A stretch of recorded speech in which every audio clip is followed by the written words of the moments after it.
Saudara-saudara yang dikasihi Tuhan, kiranya damai sejahtera Allah Maha Kasih ada pada kita semua. Ya Tuhan, ajar kami terus berusaha mengenal Tuhan. Jangan biarkan kami terjatuh sehingga kami mempermainkan Tuhan. Kasihanilah kami. Amin. Saudara-saudara, ada tertulis, jangan sesat. Allah tidak membiarkan dirinya dipermainkan. Itu merupakan ayat yang tertulis di kitab Galatia 6 ayat 7. Dalam Alkitab bahasa Inggris ditulis, "You can't fool God, so don't make a fool of yourself." Kurang lebih mengatakan, kamu tidak dapat mengolok-olok Tuhan. Karena itu, jangan membuat dirimu seorang bodoh. Sedangkan dalam Alkitab bahasa Jawa ditulis, ojo podo kesasar, Gusti Allah ora kena digawe geguyut. Artinya, jangan sesat. Tuhan Allah tidak dapat dibuat bercanda untuk humor.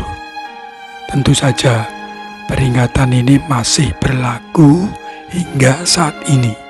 Namun, memprihatinkan sekali karena masih terjadi saja ada orang mempermainkan Tuhan atau menghina Tuhan, meremehkan Tuhan. Ada berita seseorang merendahkan Tuhan dengan menaruh Alkitab di pantat serta menantang Tuhan. Apa yang akan dilakukan Tuhan kalau dia lakukan itu? Kemudian orang itu dikabarkan mengalami sakit yang parah dan dianggap banyak orang sebagai azab atau kutukan dari Tuhan. Perbuatan itu jelas penghinaan terhadap kitab suci serta menantang Tuhan. Artinya menganggap Tuhan rendah. Tidak ada rasa hormat sama sekali dengan Sang Maha Pencipta. Manusia saja tidak mau dipermainkan, apalagi Allah. Allah tidak membiarkan dirinya dipermainkan. Alkitab mengisahkan adanya orang-orang yang mempermainkan Tuhan. Misalnya, sebagian umat Israel saat melakukan perjalanan di padang gurun di bawah pimpinan Musa, orang-orang ini tidak mempercayai lagi pada kuasa dan perlindungan Tuhan melalui Musa, lalu membuat patung lembu emas untuk disembah. Hal ini membuat murka Nabi Musa dan tentu juga Tuhan, sehingga dilakukan hukuman. Ada 3.000 orang yang mati.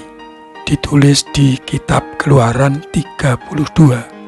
Setelah itu, dalam perjalanan menuju tanah perjanjian, yaitu daerah Kanaan seluruhnya, seperti ditulis di kitab Bilangan 16, terjadi pemberontakan terhadap Musa oleh Korah, Datan, dan Abiram, diikuti oleh 200 orang yang termasuk orang-orang yang cukup dikenal.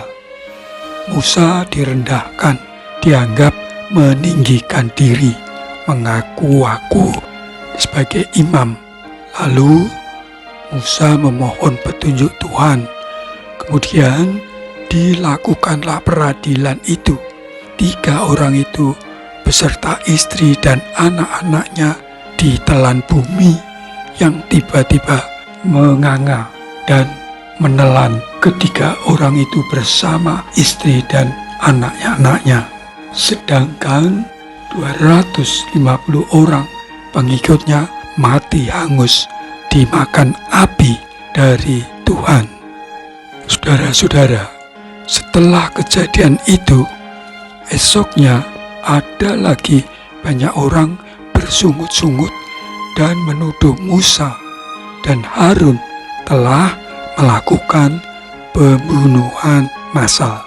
Sehingga seperti ditulis di Bilangan 16 ayat 46, sebab murka Tuhan telah berkobar dan tulah sedang mulai. Kemudian Musa menyuruh Harun untuk mengambil perbaraan diisi api dari mezbah Tuhan guna menghentikan tulah itu. Ketika Harun membawa api dari mezbah Tuhan ke tengah-tengah para pemberontak itu, berhentilah tulah. Dan mereka yang mati kena tulah itu ada 14.700 orang banyaknya. Belum terhitung orang-orang yang mati karena perkara Korah. Bilangan 16 ayat 49. Saudara-saudara yang dikasihi Tuhan, sikap tidak menghormati Tuhan, merendahkan Tuhan Allah dan hamba-hambanya yang dengan tulus ikhlas melayani Allah dengan kasih masih saja dilakukan oleh manusia hingga kini. Bahkan hamba-hamba Tuhan yang dengan sepenuh hidupnya melayani Tuhan Allah, menyiarkan kebenaran Allah, telah mengalami aniaya, bahkan dibunuh. Yesus berkata, "Berbahagialah kamu jika karena Aku kamu dicela dan dianiaya, dan kepadamu difitnahkan segala yang jahat. Sebab demikian juga telah dianiaya nabi-nabi yang sebelum kamu." Matius 5 ayat 11 sampai 12. Yesus adalah kebenaran Allah, Nabi Allah yang ilahi. Karena itu, bagi orang yang percaya pada Yesus akan dihina, dianiaya, dilakukan yang jahat, seperti zaman nabi-nabi dulu yang menjadi hamba Allah. Saudara-saudara, apa yang dikatakan Rasul Paulus, jangan sesat, Allah tidak membiarkan dirinya dipermainkan. Galatia 6 ayat 7 ditujukan kepada jemaat Galatia yang waktu itu dikacaukan oleh orang-orang Kristen Yahudi yang menghendaki agar jemaat Galatia mengikuti aturan seluruhnya hukum agama Yahudi dan Taurat, termasuk disunat. Orang-orang itu mengatakan bahwa iman yang murni dan keselamatan itu kalau mau hidup seperti Yahudi. Paulus menentang hal itu dan menegaskan bahwa keselamatan hanya ada di dalam Yesus Kristus. Oleh Yesuslah kedamaian dan keselamatan sejati diberikan melalui beriman percaya Yesus, bukan karena melakukan hukum Yahudi, bukan karena ibadah-ibadah Yahudi.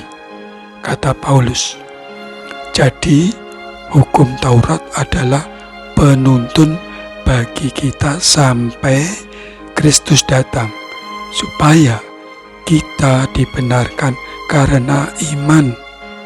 Galatia 3 ayat 24. Ya, oleh iman manusia diselamatkan, seperti Bapak Abraham, leluhur orang beriman. Abraham dibenarkan Allah, diberkati Allah karena iman, percaya sepenuhnya pada Allah. Di dalam Yesus, semua orang beriman dipersatukan menjadi anak-anak Allah. Galatia 3 ayat 26 menulis, sebab kamu semua adalah anak-anak Allah karena iman di dalam Yesus Kristus.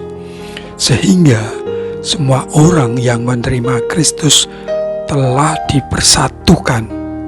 Kata Paulus, dalam hal ini tidak ada orang Yahudi atau orang Yunani, tidak ada hamba atau orang merdeka, tidak ada laki-laki atau perempuan, karena kamu semua adalah satu di dalam Kristus Yesus. Galatia 3 ayat 28. Paulus mengajak agar tetap dalam kesatuan iman dan roh kepada Kristus. Paulus mengingatkan pada orang-orang yang hendak mengajarkan agama palsu itu tentang keselamatan kepada jemaat Galatia. Jangan sesat. Allah tidak membiarkan dirinya dipermainkan. Ya, orang-orang ingin menyesatkan jemaat Galatia itu. Karena itu ditegur oleh Paulus, dan itu merupakan pengingkaran terhadap kuasa Allah, pengingkaran terhadap keselamatan yang sudah diberikan oleh Yesus Kristus. Karena itu Paulus mengajak jangan sampai disesatkan oleh ajaran-ajaran lain. Jangan sampai Allah dipermainkan melalui ajaran-ajaran palsu itu, tapi tetap teguh beriman kepada Yesus Kristus sebagai juru selamat satu-satunya bagi semua manusia. Puji nama Tuhan. Ya Tuhan, kami memohon, beri kami kekuatan iman, beri kami ketaatan, beri kami kesetiaan dalam peribadatan kami, dalam kehidupan rohani kami, untuk terus berpegang kepada apa yang Tuhan Yesus ajarkan, sehingga meneguhkan iman kami dan kami tidak dipengaruhi oleh ajaran-ajaran yang menyimpang dari Injil. Kami berdoa untuk saudara-saudara kami yang menyaksikan video ini. Berilah berkat, berilah pertolongan, berilah kekuatan, berilah semangat atas semua persoalan, semua pergumulan yang dialami, dan teguhkan imannya, lindungi dan jagailah. Serta mereka yang masih bimbang, mari kuatkan iman mereka untuk terus datang kepada Tuhan Yesus dan mendapat kekuatan, penghiburan dan keselamatan yang sejati. Kami mohon berkat dan pengampunan Tuhan dalam nama Tuhan Yesus. Amin.